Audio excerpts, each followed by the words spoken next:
السلام علیکم ورحمۃ اللہ وبرکاتہ۔ الحمد للہ رب العالمین والعاقبۃ للمتقین، والصلاة والسلام علی سید الانبیاء والمرسلین وعلی آلہ الطاہرین واصحابہ الطیبین ومن تبعهم بإحسان اجمعین الی یوم الدین، اما بعد فقد قال اللہ تبارک وتعالی فی القرآن المجید والفرقان الحمید: اعوذ باللہ من الشیطان الرجیم، بسم اللہ الرحمن الرحیم، ورحمتی وسعت کل شیء فسأکتبها للذین هم یتقون۔ صدق اللہ مولانا العظیم۔ وقال تعالی فی شأن عظمت حبیبہ المصطفى: ان اللہ وملائکتہ یصلون علی النبی یا ایہا الذین آمنوا صلوا علیہ وسلموا تسلیما۔ اللہم صل علی سیدنا وشفیعنا وحبیبنا مولانا محمد وعلی آلہ واصحابہ اجمعین، اما بعد۔ اللہ تبارک و تعالیٰ کا بے پایا فضل و احسان ہے کہ اس نے ہمیں حبیب پاک علیہ السلام کی امت بابرکت میں پیدا فرمایا اور اس عظیم الشان یوم جمعہ کی جماعت کے لیے یہاں پر جمع فرمایا۔ جیسا کہ آپ اور ہم جانتے ہیں کہ آج شوال المکرم کی 2 تاریخ ہے اور ماہ رمضان ہم سے جدا ہوا۔ عید کی نماز ہم نے ادا کی، اس کے بعد ہم نے دیکھا کہ مساجد کا جو رخ پہلے ہوا کرتا تھا اس میں کمی آئی، نمازوں سے غفلت شروع ہوئی، اس کے علاوہ دیگر گناہوں کی طرف ہمارے قدم بڑھنے لگے۔ ہم نے ایسا بھی دیکھا، کل ہی رات اور کل دن کی بات ہے، عید کی نماز کو چند گھنٹے ہی گزرے تھے کہ لوگ شراب کی حالت میں مست ہو کر روڈوں سے گزرنے لگے۔ رات کے وقت ہم نے دیکھا کہ لوگ سینما ہالوں سے باہر آنے لگے۔ یہ جو چیزیں تھیں یہ رمضان المبارک کو صحیح طور پر جس طرح اللہ تبارک و تعالیٰ نے گزارنے کے لیے بھیجا تھا اس کو نہ گزارنے کا عمل ہے، اس کو نہ گزارنے کا نتیجہ یہ ہے کہ رمضان آیا تھا ہماری تربیت کے لیے، رمضان آیا تھا ہمیں شیطان کے وار سے حملے سے بچانے کے لیے، رمضان آیا تھا ہمیں رب تبارک و تعالیٰ کے قریب کرنے کے لیے، رمضان آیا تھا ہمیں ہماری زندگی کو گناہوں کے دلدل سے نکال کر اللہ اور اس کے رسول کے بتائے ہوئے راستے پر لے جانے کے لیے۔ لیکن کیا وجہ ہوئی کہ جیسے ہی رمضان ختم ہوا ہماری غفلتیں پھر ویسے ہی چالو ہو گئی، ویسے ہی اس کا آغاز ہو گیا۔ تو ہمیں اپنی زندگیوں کی طرف، اپنے گھر والوں کی زندگیوں کی طرف، اپنے اعمال کی، ان کے اعمال کی طرف دیکھنے کی ہمیں ضرورت ہے کہ کیا چیز ہے جس کی کمی کی وجہ سے یہ معاملات طے ہوتے ہیں۔ اللہ تبارک و تعالیٰ نے قرآن مجید میں ارشاد فرمایا: الم یعلم بان اللہ یرا۔ کیا یہ لوگ سمجھتے ہیں کہ اللہ تبارک و تعالیٰ انہیں نہیں دیکھ رہا ہے؟ یقیناً اللہ تبارک و تعالیٰ ہر وقت ہمیں دیکھ رہا ہے۔ یہ کیفیت انسان کے قلب پر طاری کرنے کے لیے رمضان شریف ہمارے درمیان آتا ہے۔ رمضان کے آنے کا اصل مقصد یہی ہے کہ مولا کریم سے رب تبارک و تعالیٰ سے بندے کو جڑا دے، بندے کا جو ٹوٹا ہوا کنیکشن ہے، جو ٹوٹی ہوئی اس کے دل کی تار ہے، وہ مولا کے قرب سے، وہ مولا کی مستی سے جڑ جائے۔ اصل مقصد رمضان المبارک کا یہی تھا۔ کیا ہم نے اس مقصد کو اس رمضان میں حاصل کیا؟ اگر حاصل کیا تو کیا ہم بعد رمضان اس کو جاری رکھیں گے؟ یہ ہمیں سوچنے کی ضرورت ہے۔ ابھی میں نے خطبہ مسنونہ میں جس آیہ مبارکہ کی تلاوت کا شرف حاصل کیا، اللہ تبارک و تعالیٰ قرآن مجید میں ارشاد فرماتا ہے: وَرَحْمَتِي وَسِعَتْ كُلَّ شَيْءٍ، اور میری رحمت ہر چیز کو گھیرے ہوئے ہے، فَسَأَكْتُبُهَا لِلَّذِينَ يَتَّقُونَ، اور میں اسے ضرور اس شخص کے حق میں لکھ دوں گا جو تقوی کو اختیار کیا ہوا ہے، جو متقی ہے۔ اللہ کی رحمت کس کو گھیرے گی؟ اللہ کی رحمت کس کے شامل حال ہوگی؟ اللہ کی رحمت کس کو ڈھونڈے گی؟ قرآن میں آپ جگہ جگہ ڈھونڈیں گے تو یہی پائیں گے کہ اللہ تبارک و تعالیٰ کی رحمت ان کے لیے ہے جو متقی ہے، جو پرہیزگار ہے۔ متقی سے مراد کیا ہے؟ اللہ سے ڈرنے والا ہے، اللہ کے احکامات پر عمل کرنے والا ہے، اللہ نے جس کام کا حکم دیا اس کام کو کرنے والا ہے، جس کام سے اللہ نے بچنے کا حکم دیا جس سے منع کیا اس سے بچنے والا ہے۔ اسی کو قرآن نے متقی کہا۔ اور اس رمضان کا مقصد بھی اللہ تعالیٰ نے بتلایا، یا ایھا الذین آمنوا کتب علیکم الصیام، اے لوگوں تم پر روزے فرض کیے گئے، کما کتب علی الذین من قبلکم، جس طرح کے سابقہ امتوں پر بھی روزے فرض کیے گئے تھے۔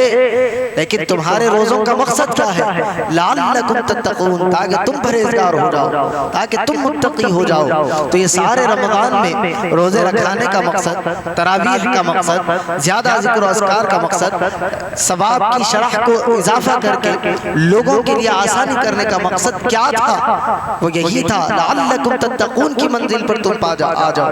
جب تمہارے اندر تقوی آ جائے گا، تمہارے اندر پرہیزگاری آ جائے گی، تم رب کی رضا حاصل کرنے کی کوشش کرو گے تو پھر تمہیں کوئی اور چیز کرنے کی ضرورت نہیں ہے۔ رب کی رحمت تمہیں ڈھونڈتے ہوئے آئے گی، رب کی رحمت تمہارے ساتھ ہو جائے گی۔ یہ اللہ تبارک و تعالیٰ نے قرآن میں تقوی حاصل کرنے والوں کے لیے، پرہیزگار لوگوں کے لیے بشارت دی کہ تم متقی ہو جاؤ، پھر تمہیں کسی چیز کی فکر کرنے کی ضرورت نہیں ہے، ہماری رحمت تم کو ڈھونڈتے ہوئے آئے گی۔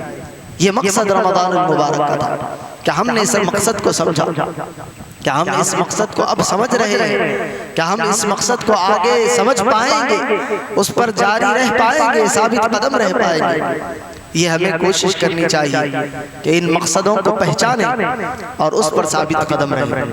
اور جب بندہ اس پر ثابت قدم رہتا ہے پھر اللہ تبارک و تعالیٰ ایک اور مقام پر ارشاد فرماتا ہے، ان الذین قالوا ربنا اللہ ثم استقاموا تتنزل علیہم الملائکہ۔ اور جب بندہ یہ کہتا ہے ان الذین قالوا ربنا اللہ، کہ میرا رب اللہ تبارک و تعالیٰ ہے، ثم استقاموا، پھر اس پر ثابت قدم رہتا ہے۔ ایسا کہنے کا مطلب صرف زبان سے کہنا نہیں، اللہ نے جس مقصد کے لیے ہم کو بھیجا ہے اس پر عمل کرتے ہوئے ثابت قدمی کا اظہار کرنے والا۔ جب بندہ اس پر ثابت قدم رہتا ہے، اللہ کے احکامات کی پابجائی کرتا ہے، اللہ کے احکامات کو بجا لاتا ہے، پھر اللہ تعالیٰ کا ارشاد ہے قرآن مجید میں، اللہ فرماتا ہے بندہ استقامت کے ساتھ یہ کہتا ہے کہ میرا رب اللہ ہے، تتنزل علیہم الملائکہ، تو اللہ تبارک و تعالیٰ اس کے پاس فرشتوں کو بھیجتا ہے۔ فرشتے آتے ہیں تو کیا کرتے ہیں؟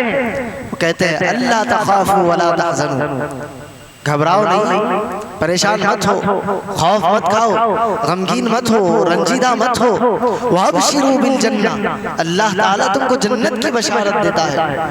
یہ کس کے لیے ہے؟ یہ پرہیزگاروں کے لیے اللہ تعالیٰ نے ارشاد فرمایا، جو تقوی کو اختیار کرتا ہے، جو متقی بن جاتا ہے، جو رمضان کا اصل مقصد پا لیتا ہے، رمضان کے بعد اپنی زندگی کو بھی ویسے ہی گزارتا ہے جیسے اللہ تعالیٰ نے گزارنے کا حکم دیا۔ اللہ تعالیٰ اس کے لیے فرماتا ہے وَأَبْشِرُوا بِالْجَنَّةِ، تم کو جنت کی بشارت دی جاتی ہے۔ اور فرشتے کہتے ہیں غم نہ کرنا، خوف نہ کھانا، تمہیں جنت کی بشارت ہے، الَّتِي كُنْتُمْ تُوعَدُونَ، جس کا تم سے وعدہ کیا گیا ہے۔ تم سے وعدہ لیا جا رہا ہے کس چیز کا؟ جنت کا۔ لیکن وہ وعدہ کب ہے؟ وہ وعدہ اس وقت ہے جب تم اپنی زندگیوں کو بدلو گے، وہ وعدہ اس وقت ہے جب تمہاری زندگی کے اندر تقوی آئے گا، وہ وعدہ اس وقت ہے جب تم اللہ کے احکامات پر عمل کرو گے، وہ وعدہ اس وقت ہے جب اللہ کے احکامات پر تم عمل آوری کرو گے، وہ وعدہ اس وقت ہے جب اللہ کی نافرمانی سے تم بچو گے، وہ وعدہ اس وقت ہے جب تم 5 وقتہ نمازوں کو ادا کرو گے، وہ وعدہ اس وقت ہے جو حقوق اللہ تعالیٰ نے تم پر عطا کیے ہیں اس حقوق کو پورا کرو گے، وہ وعدہ اس وقت ہے جب اللہ کی نافرمانی سے تم بچو گے، وہ وعدہ اس وقت ہے جو اللہ تعالیٰ نے لوگوں کے ساتھ حسن سلوک کرنے کا معاملہ، لوگوں کے ساتھ رویہ رکھنے کا معاملہ جو دیا ہے اللہ تعالیٰ نے، اس پر تمہارا عمل ہوگا۔ تو پھر یہ بشارت اللہ تبارک و تعالیٰ ہم کو دیتا ہے کہ فرشتے آ کے کہتے ہیں غم نہ کرو، گھبراؤ نہیں، تمہارے لیے جنت کا وعدہ ہے جو اللہ تعالیٰ نے تمہارے لیے تیار کر رکھی ہے۔ اب ہمیں دیکھنا چاہیے ہم کیا کر رہے ہیں۔ ہم اپنے فیوچر کی تیاری کرتے ہیں، اگر ہمارے پاس پیسہ ہے تو ہم کسی جگہ زمین لینے کی کوشش کرتے ہیں، اور جب زمین لیتے ہیں تو ہم یہ دیکھتے ہیں کہ آیا وہ فیوچر میں اس کی مارکیٹ بڑھے گی یا نہیں بڑھے گی، مجھ کو کتنا پروفٹ ہوگا، اس کی قیمت کہاں تک پہنچے گی، کتنا ٹائم مجھے اس میں انویسٹ کرنا ہے، کتنا پیسہ مجھے وہاں لگانا ہے، پھر کتنے سال کے بعد مجھے ریٹرن اس کا ملے گا۔ یہ ساری چیزیں ہم دنیا کے لیے دیکھتے ہیں۔ ارے معمولی سی زمین تو بڑی بات ہے، ہم چھوٹی سے چھوٹی چیز خریدتے ہیں تو اس کے پیچھے ہم پلٹا کر دیکھتے ہیں کہ یہ کہاں سے بنی ہے، اس میں کوئی اگر ہم کھا رہے ہیں تو کوئی سائیڈ ایفیکٹ تو نہیں ہے، کوئی ایسی چیز تو نہیں ہے جو صحت کے لیے مضر ہو، جو استعمال کرنے کے بعد خطرہ پیدا کر سکتی ہو، یا ہمارے بچوں کے لیے خطرہ پیدا کر سکتی ہو، یا اگر ہم گھر میں لائیں گے تو اس میں گھر میں کوئی پریشانی مصیبت کا معاملہ تو نہیں ہو جائے گا۔ اگر وہ اس کی وجہ سے آگ لگ جائے، کوئی بھی چیز ہو، آپ 4 مرتبہ اس کو آپ دیکھتے ہیں کہ یہ میرے لیے، میرے بچوں کے لیے، میرے خاندان والوں کے لیے یہ صحیح ہے یا نہیں ہے۔ پھر اللہ تعالیٰ نے قرآن میں جو ارشاد فرمایا، کیوں ہماری نظر اس طرف نہیں جاتی؟ اللہ نے کیا فرمایا؟ ایھا الذین آمنوا قوا انفسکم واہلیکم نارا، اے ایمان والو، قوا انفسکم، تم اپنے آپ کو بھی بچاؤ، واہلیکم، اپنے گھر والوں کو بھی بچاؤ، کس سے؟ نارا، دوزخ کی آگ سے۔ ہم اس طرف کیوں فکر نہیں کرتے؟ ہم کوئی چیز خریدتے ہیں تو اپنے گھر والوں کی فکر، اور جب جنت اور دوزخ کا معاملہ آتا ہے تو ہم اپنے آپ کو اس طرف توجہ ہی نہیں دیتے۔ اللہ تعالیٰ نے قرآن میں فرمایا، یا ایھا الذین آمنوا اتقوا اللہ ولتنظر نفس ما قدمت لغد، اے ایمان والو، اللہ سے ڈرو اور دیکھتے رہو کہ تم نے اپنی آنے والی زندگی کے لیے کیا تیار رکھا ہے۔ تمہیں ایک دن مرنا ہے، قبر میں جانا ہے، قبر کی سختیوں کو برداشت کرنا ہے، آگے کی منازل کو طے کرنا ہے۔ اللہ کے حبیب علیہ السلام نے ارشاد فرمایا، آخرت کی منزلوں میں سے سب سے پہلی منزل قبر ہے۔ اگر یہ تمہارے لیے آسان ہے تو سمجھ جاؤ کہ آگے والی ساری منازل تمہارے لیے آسان ہے۔ کیا ہم نے کبھی قبر کی تیاری کے بارے میں سوچا؟ ہمیں کیا مرنا نہیں ہے؟ ہم کتنوں کو دیکھ رہے ہیں، کتنوں کے جنازے ہم اپنے کاندھوں پر اٹھا رہے ہیں، کتنوں کی قبر پر ہم اپنے ہاتھ سے مٹی ڈال رہے ہیں، کتنوں کو اپنے ہاتھ سے قبروں میں اتار رہے ہیں، کتنوں کی ہم اخبارات میں خبریں پڑھتے ہیں۔ کیا ہماری اس طرف توجہ نہیں جاتی؟ کیا ہم مرنے والے نہیں ہیں؟ کیا ہمیں قبر میں اترنا نہیں ہے؟ کیا ہمیں منکر نکیر کے سوالوں کا سامنا نہیں کرنا ہے؟ کیا ہمیں رب تبارک و تعالیٰ کے سامنے حاضر ہونا نہیں ہے؟ اس کی طرف بھی ہمیں سوچنے کی ضرورت ہے کہ آنے والے لمحات جو ہوں گے اس کو ہم کیسے گزاریں گے، اس کے لیے ہم نے کیا تیار کر رکھا ہے۔ جب بندے کی سوچ اس پر ہوگی تو اس کو آنے والے اعمال اپنے اچھے کرنے کا، اپنا محاسبہ کرنے کا، اپنے اعمال کو اللہ کے بتائے، اپنے زندگی کو اللہ کے بتائے ہوئے راستے پر لے جانے کا بہترین ذریعہ اس کو مل جائے گا، جب وہ یہ غور کرے گا کہ میں آنے والے زندگی کے لیے کیا تیار کر رہا ہوں۔ میں آنے والی اپنی زندگی میں نیکیاں بھیج رہا ہوں، نمازیں بھیج رہا ہوں، روزے بھیج رہا ہوں، یا گالیاں بھیج رہا ہوں، یا سینما تھیٹر کا وقت بھیج رہا ہوں، یا میں چبوترے پہ بیٹھ کر اپنا وقت گزار رہا ہوں، یا میں قرآن کی تلاوت کر رہا ہوں، یا میں گھنٹوں بیٹھ کر فیس بک، سوشل میڈیا وغیرہ پر اپنا ٹائم پاس کر رہا ہوں۔ میں آگے کے لیے کیا بھیج رہا ہوں؟ اگر انسان اس پر غور کرے اور یاد رکھے کہ مجھے مرنا ہے۔ حبیب پاک علیہ السلام نے ارشاد فرمایا کہ جو بندہ کثرت سے موت کو یاد کرتا ہے پھر وہ برائی کی طرف نہیں جاتا، کیونکہ اس کے معلوم ہے کسی لمحے بھی موت آ سکتی۔ موت یہ نہیں دیکھتی کہ یہ بندہ بچہ ہے، جوان ہے، بوڑھا ہے۔ موت کا وقت ہر ایک کے لیے تعین اللہ تعالیٰ نے کر دیا، جب جس کا وقت ہے وہ آ جاتی ہے۔ وہ نہیں دیکھتی کہ یہ مسجد میں بیٹھا ہے یا سینما گھر میں بیٹھا ہے، وہ یہ نہیں دیکھتی کہ اس کے پیچھے کمانے والا کون ہے، وہ یہ نہیں دیکھتی کہ یہ گاڑی چلا رہا ہے یا اپنے گھر میں بیٹھا ہوا ہے۔ موت یہ نہیں دیکھتی۔ موت کا جب وقت آ جاتا ہے، جہاں کہیں بھی ہو وہ موت آتی ہے، تم کو آ کر پکڑ لیتی ہے۔ موت سے بچنے کا کوئی راستہ نہیں، تو کثرت سے موت کو یاد کریں اور دیکھتے رہے کہ میں نے اپنی زندگی میں کیا کیا، آگے والی لمحات میرے لیے کیا کر سکتے ہیں۔ یہ نہ سوچے کوئی کہ میں نے ساری زندگی گناہوں میں گزاری، اب میں آگے اچھا بن جاؤں تو کیا میری نجات کا ذریعہ ہوگا، کیا میں بخشا جاؤں گا۔ اللہ تبارک و تعالیٰ کے پاس جب بندہ توبہ کرتا ہے تو پچھلا حساب نہیں دیکھا جاتا، اللہ کے حبیب فرماتا ہے تائب من الذنب کمن لا ذنب لہ، توبہ کرنے والا، اللہ کی بارگاہ میں مغفرت طلب کرنے والا، اللہ کی بارگاہ میں گناہوں سے باز آنے والا ایسا ہے کہ پہلے اس نے کبھی کوئی گناہ ہی نہیں کیا۔ آئے اللہ کی بارگاہ میں حاضر ہو، سچے دل سے توبہ کرے، اللہ کی بارگاہ میں اپنی بخشش اور مغفرت چاہے، اس کے بعد اپنی زندگی کو ایک نئی راہ کی طرف لے جائے، پھر اس کے بعد دیکھیں اللہ تعالیٰ آپ کی زندگی کو کیسے بدلتا ہے۔ آج ہم سمجھتے ہیں کہ تقوی کو اپنی زندگی کے اندر حاصل کریں گے، ہم متقی ہو جائیں گے، تو پھر ہمارا گزارا کیسا ہوگا؟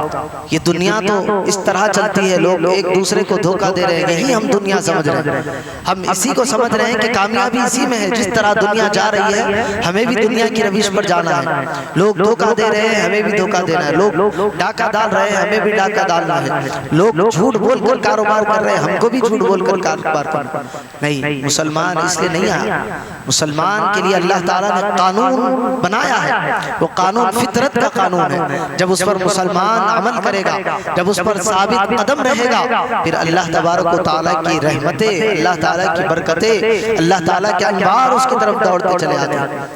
بنی اسرائیل کی ایک عورت کا واقعہ حدیث کی کتابوں میں آتا ہے کہ عورت نے پچھلے انبیاء پر ایمان لایا، کسی نبی پر ایمان قبول کیا، اس کے بعد وہ گھر میں رہنے لگی، اس کا شوہر اس نبی کو ماننے والا نہیں تھا۔ اب یہ نبی کی شریعت پر عمل کرتے ہوئے اس وقت کی جو نماز فرض تھی وہ نمازیں پڑھنے لگی، عبادت کرنے لگی۔ شوہر نے اس کو روکنا چاہا لیکن عورت نے کہا کہ میں نے اس نبی پر ایمان لایا ہے، اب میں پیچھے نہیں ہٹنے والی۔ شوہر نے کہا کہ اس کو کسی اور طریقے سے اذیت اور تکلیف دی جائے، اس کو ستایا جائے۔ شوہر نے ایک قیمتی تھیلی، اس کے اندر پیسے تھے یا ہیرے جواہرات تھے، اپنی بیوی کو دی اور کہا کہ اس کو محفوظ رکھ۔ اس نے اس کو محفوظ کر دیا اور نماز کے لیے کھڑی ہو گئی۔ جب وہ اللہ کی یاد میں تھی، شوہر نے الماری سے اس چیز کو نکالا اور لے جا کر سمندر میں پھینک دیا۔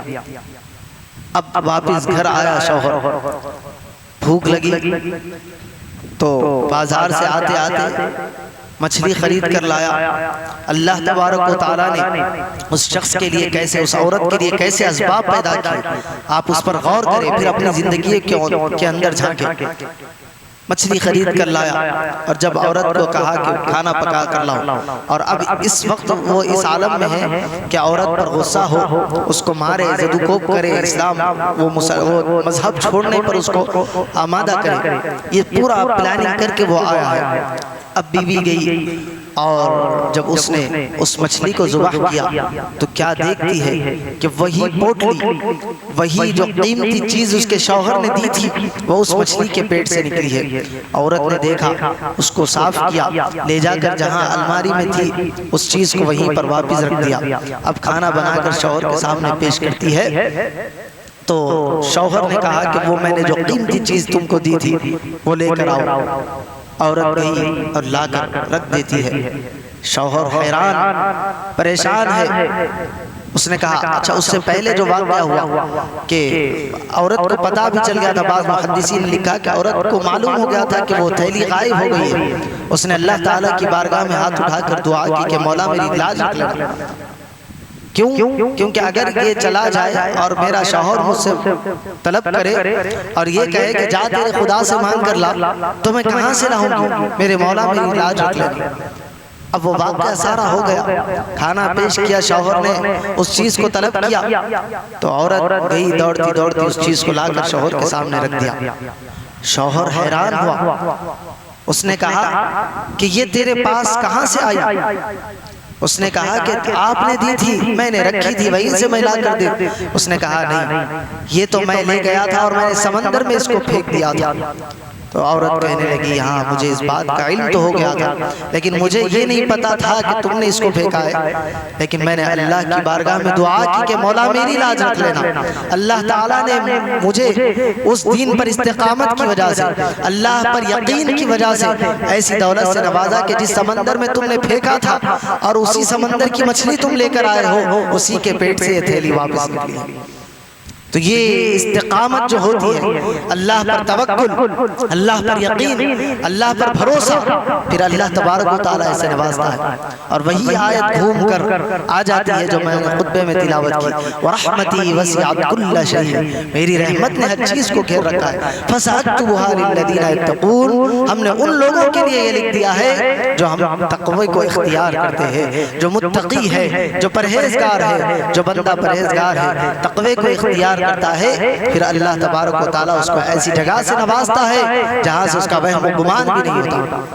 سوچے آپ نے اس کے شوہر نے نہ سوچا تھا، نہ عورت کا خیال گیا تھا کہ مچھلی کے پیٹ سے وہ چیز آمد ہوگی، وہ چیز وہاں سے ملے گی۔ اللہ تعالیٰ نے ایسے اسباب بنائے، سینکڑوں واقعات ایسے آپ کو احادیث مبارکہ میں قرآن مجید کی تشریح کے اندر، تفسیر کے اندر مل جائیں گے، جس میں اللہ تبارک و تعالیٰ نے اس پر بھروسہ رکھنے والوں کو، اس پر یقین رکھنے والوں کو، ایمان رکھنے والے کو کہاں سے عطا کیا جہاں سے اس کا وہم و گمان بھی نہیں تھا۔ تو آج کی ہم اس مادی دنیا کی طرف نہ دیکھیں، ہم اس طرف دیکھیں کہ ہمارا رب کیا کہتا ہے، ہمیں کیا کرنا چاہیے، ہمارا دین ہم کو کیا کہتا ہے۔ ہمارے دین نے ہم کو کہا نماز پڑھو تو ہمیں نماز پڑھنا چاہیے۔ یہ نہیں دیکھنا چاہیے کہ میں چند منٹ نماز کے لیے جاؤں گا تو میرے کاروبار پر کیا اثر پڑے۔ وہ چند منٹ آپ کاروبار کو چھوڑیں گے، اللہ تبارک و تعالیٰ ایسی برکت آپ کے کاروبار میں رکھے گا کہ جس کا آپ اندازہ نہیں کر سکیں۔ یہ اللہ تعالیٰ نے قانون بنایا ہے، جو ہمارے لیے ہو جاتا ہے پھر ہم اس کے لیے ہو جاتے ہیں۔ یہ اللہ نے فرمایا، جو بندہ میرے لیے ہو جاتا ہے میں بھی اس کے لیے ہو جاتا ہوں۔ جو بندہ میرے لیے اپنی مشقت کو، تکلیف کو اٹھاتا ہے، پھر میں اس کے لیے آسانیاں بھی پیدا کرتا ہوں، اس کے لیے نئے نئے راستوں کو کھول دیتا ہوں۔ آزمائش کا مرحلہ ہوتا ہے، ہم آزمائش میں ہمارے قدم ڈگمگا جاتے ہیں، اس وقت ثابت قدم رہنا جب آزمائش کا وقت ہے، جب پریشانی میں ہے، جب کاروبار نہیں چل رہا ہے، ہم سمجھتے ہیں کہ آج آدھا گھنٹہ زیادہ بیٹھ جاؤں گا، نماز کو چھوڑ دوں گا تو کوئی کسٹمر آ جائے، کوئی گاہک آ جائے۔ اس وقت جب آزمائش کا مرحلہ ہے، اس وقت تم کاروبار کو چھوڑو اور اللہ کی بارگاہ میں سجدہ کرو، پھر یہ مقام ملتا ہے ربنا اللہ ثم استقاموا تتنزل علیہم الملائکہ، کہ اللہ کے فرشتے استقامت پر رہنے والوں کے لیے نازل ہوتے ہیں اور کہتے ہیں کہ غم نہ کرو، گھبراؤ نہیں، اللہ تمہارے ساتھ ہے۔ وَرَحْمَتِي وَسِعَتْ كُلَّ شَيْءٍ، اللہ کی رحمت نے سب چیز کو گھیر رکھا ہے۔ پھر یہ معاملات اس وقت ملتے ہیں جب بندہ اللہ تعالیٰ پر کامل بھروسہ رکھتا ہے، ایمان اس کا مضبوط ہوتا ہے، یقین اس کا کامل ہوتا ہے، پھر اللہ تبارک و تعالیٰ اس کے لیے راستے کھول دیتا ہے۔ تو یہ ساری باتیں سنانے کا اصل مقصد یہی ہے جو میں نے کہا کہ ہماری زندگیوں کے اندر تقوی آئے، پرہیزگاری آئے، یہی آئے گی تو ہماری زندگی کامیاب ہے۔ اس کو ہم چھوڑیں گے تو پھر ہماری زندگی دنیا میں بھی غارت کر دی جائے گی، آخرت میں بھی اس کا کوئی اجر ہم کو ملنے والا نہیں ہے۔ آخرت کی سب سے پہلی منزل جو میں نے کہا قبر ہے، اس کی تیاری، اس کی سوچ آپ اپنے ذہن میں بٹھائے تاکہ آپ کے لیے آنے والے راستے آسان ہو جائیں۔ موت اگر انسان کو یاد رہے گی تو پھر گناہ کی طرف اس کی توجہ نہیں جائے گی۔ کیا چیز ہے جو لوگوں کو رمضان ختم ہوتے ہی گناہوں کی طرف لے جاتی ہے؟ وہ یہی ہے کہ ہم بے فکر ہو گئے ہیں، ہمیں موت کا ڈر نہیں رہا، ہم موت کو بھول چکے ہیں۔ موت اگر انسان کو یاد رہے گی تو پھر انسان کبھی اس وقت قدم نہیں، اس جگہ قدم نہیں لے جائے گا جہاں اللہ تبارک و تعالیٰ کی نافرمانی ہوتی ہو، جہاں اللہ کا قہر نازل ہوتا ہو۔ ایسے حالات میں ہم اپنے ایمان کی حفاظت کریں، اپنے آپ کو ثابت قدم رکھیں اور اللہ تبارک و تعالیٰ پر کامل بھروسہ رکھیں اور موت کو یاد کرتے رہے۔ یہی کچھ چیزیں ہیں جو ہم کو لوگوں سے جدا کرتی ہے، اللہ تبارک و تعالیٰ کے قریب کرتی ہے، اور جب بندہ اللہ کے قریب ہو جاتا ہے تو پھر اللہ تبارک و تعالیٰ اس کو ایسا مقام عطا فرماتا ہے جو اس کے وہم و گمان میں بھی نہیں ہوتا۔ تو یہ ساری باتوں کا مقصد یہی ہے اللہ تبارک و تعالیٰ پر ویسا بھروسہ جیسا ہم نے رمضان میں رکھا تھا، ویسا یقین جیسا رمضان میں ہم کو تھا، ویسی نگاہ جیسے اللہ تعالیٰ ہم کو رمضان میں دیکھتا تھا، وہی نگاہ سے اللہ تعالیٰ ہم کو اور 11 مہینوں میں بھی دیکھ رہا ہے۔ وہ یقین آ جائے، وہ ایمان ہمارا کامل ہو جائے تو پھر اللہ تبارک و تعالیٰ پر ہمارا بھروسہ اور مضبوط ہو جاتا ہے۔ تو کوشش کرے کہ جس طرح ہم نے رمضان کو گزارا ہے، رمضان میں ہماری کوئی نماز قضا نہیں ہوتی تھی، رمضان میں ہمارا کوئی روزہ نہیں چھوٹتا تھا، رمضان میں ہم جھوٹ نہیں بولتے تھے، رمضان میں ہم کوئی ایسا عمل نہیں کرتے تھے جو اللہ کی ناراضگی کا سبب ہے، یہ ہمارا تربیتی سیشن تھا۔ اس میں ہم نے سیکھا ہے کہ کس طرح زندگی کو گزارا جاتا ہے۔ اللہ تبارک و تعالیٰ نے ہم کو یہ تربیت کی، اب اس تربیت کو ہمیں آگے لے کر چلنا ہے۔ حضرت سعید بن مسیب کا واقعہ سناتے ہوئے میں اپنی گفتگو کو ختم کروں۔ حضرت سعید بن مسیب رضی اللہ عنہ، جن کو سید التابعین کہا جاتا ہے، صحابہ کرام کے بعد جو تابعین کا گروہ ہے اس میں سب سے بڑے پائے کے عالم، بڑے پائے کا بڑے مرتبے رکھنے والی یہ شخصیت حضرت سیدنا سعید بن مسیب رضی اللہ عنہ، یہ اپنے فرماتے ہیں اپنے بارے میں کہ میں نے 50 سال تک تکبیر اولیٰ کے ساتھ نماز ادا کی ہے۔ 50 سال کوئی معمولی بات نہیں ہے۔ عشاء کی نماز سے عشاء کے وضو سے فجر کی نماز ادا کیا کرتے تھے، اور آپ فرماتے ہیں کہ کبھی میں نے اپنی زندگی میں نماز ادا کرتے ہوئے کسی سامنے والے شخص کی گدی کو نہیں دیکھا۔ اس کا مطلب کیا ہے کہ پہلی صف کے علاوہ کبھی انہوں نے دوسری صف میں بھی نماز نہیں پڑھا۔ ایسے تقوی کے مالک حضرت سیدنا سعید بن مسیب رضی اللہ عنہ۔ یہ واقعہ سنانے کا مقصد کیا ہے کہ یہ ہمارے اکابرین ہیں، انہوں نے ایسی زندگی گزاری ہے، وہ گزار چکے، کوئی ایسا نیا کام نہیں ہے جو ہمارے لیے مشکل ہو، ہم بھی یہ کام کر سکتے ہیں۔ جب وہ کر سکتے ہیں 50 سالوں میں نسلیں بدل جاتی ہے، کئی لوگ دنیا چھوڑ کر چلے جاتے ہیں، حالات دنیا کے تبدیل ہو جاتے ہیں، 50 سال میں کیا کچھ نہیں بدل جاتا، لیکن حضرت سعید بن مسیب فرماتے ہیں کہ کبھی میری اتنا تکبیر اولیٰ چھوٹی، نہ کبھی میں نے پہلی صف کے علاوہ کسی اور صف میں نماز پڑھی۔ ایسے تقوی والے ہمارے اکابرین گزرے ہیں، تو ان کی زندگیوں کو پڑھ کر ان سے سبق حاصل کر کے ہمیں بھی اپنی زندگیوں میں سدھار لانے کی کوشش کرنی چاہیے، ہمیں بھی ان کے راستے پر عمل کرنے کی توفیق مانگنی چاہیے رب تبارک و تعالیٰ سے۔ ہم اجمالی طور پر مانگ لیتے ہیں، ہم مانگتے تو ہیں لیکن اس طرف ہماری توجہ نہیں ہے۔ ہم ہر رکعت میں، ہر جب نماز میں ٹھہرتے ہیں اللہ سے مانگتے ہیں اہدنا الصراط المستقیم، اے مولا ہمیں سیدھا راستہ، مگر ہم مانگتے ویسا نہیں ہے جیسے مانگنا رب تبارک و تعالیٰ، جس طرح اللہ تعالیٰ کی بارگاہ میں حاضر ہو کر مانگنا۔ ہم پڑھتے بھی ہیں تو ہمارا ذہن کہیں اور ہوتا ہے، کہاں سے ہم کو وہ فائدہ حاصل ہوگا، کہاں سے ہم کو وہ لذت ملے گی۔ ہم جب اللہ کی بارگاہ میں ٹھہرے یکسوئی کے ساتھ، ہمارا ذہن کسی اور طرف جانا ہی نہیں چاہیے، ساری دنیا کی باتیں باہر نماز کے، جیسے ہی اللہ اکبر میں نے کہہ دیا میں اور میرا رب، وہی کیفیت کہ جب تم نماز پڑھو تو ایسے پڑھو کہ اللہ کو دیکھ رہے، نہیں یہ کیفیت نہیں آتی تو ایسے پڑھو جیسے اللہ تم کو دیکھ رہا ہے۔ جب اللہ ہم کو دیکھتا ہے تو پھر کس طرح عاجزی کے ساتھ ہمیں کھڑا ہونا چاہیے، کس طرح انکساری کے ساتھ اپنے آپ کو اللہ کی بارگاہ میں حاضر کرنا چاہیے، یہ کیفیت ہم اپنے آپ کو بنائیں۔ یہ رمضان کا سیشن جو گیا یہ تربیتی سیشن تھا، یہ رمضان پورا ہم نے کوشش کی اللہ کے قریب ہونے کی۔ اب یہ نہیں ہونا چاہیے جیسا رمضان ختم ہوا ہم اللہ سے دور ہو گئے، پھر غفلت میں ہماری زندگی گزر رہی ہے۔ اس طرف ہماری توجہ لے کر جائے اور اپنے آپ کو اللہ کی بارگاہ میں پیش کرنے کی کوشش کرے۔ ویسی عبادت نہیں ہوتی جیسے رمضان میں ہو رہی تھی، کچھ وقت نکالے، 5 وقت کی نماز آپ 5 وقت پڑھنا شروع کر دیں، اس کے علاوہ کوئی اور کام آپ نہ کریں۔